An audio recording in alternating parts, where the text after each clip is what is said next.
Magandang araw sa ating lahat. Ako po ay si Luisa Naitangal. Ang talumpating ibabahagi ko ang pamagat ay busog na sikmura, gutom na pag-aruga. Ang buhay natin ay madalas nakatuon sa pagtatrabaho para hindi tayo magutom.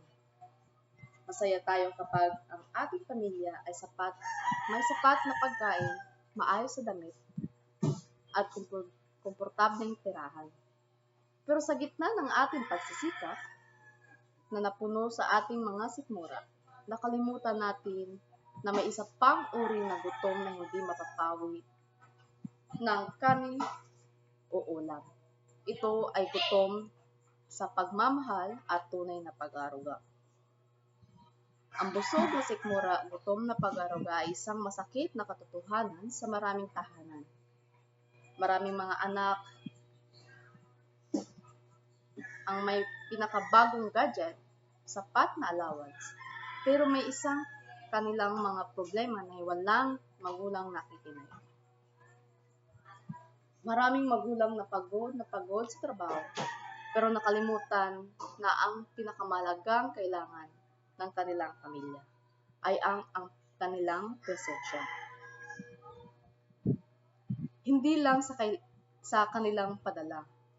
Ang pag-aaruga ay hindi nabibili. Ito ay ibinibigay sa pamamagitan ng oras, yakap, at pag-unawa. Huwag nating hayaan na lumaki tayong busog sa pagkain, pero payat naman sa mga puso at emosyon.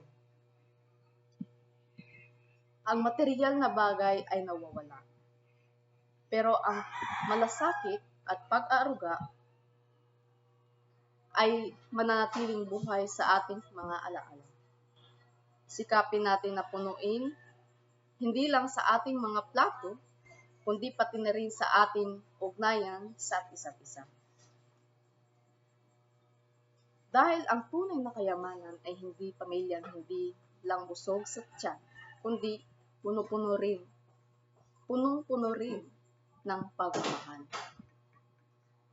At yun lang po ang aking talumpati. Maraming salamat.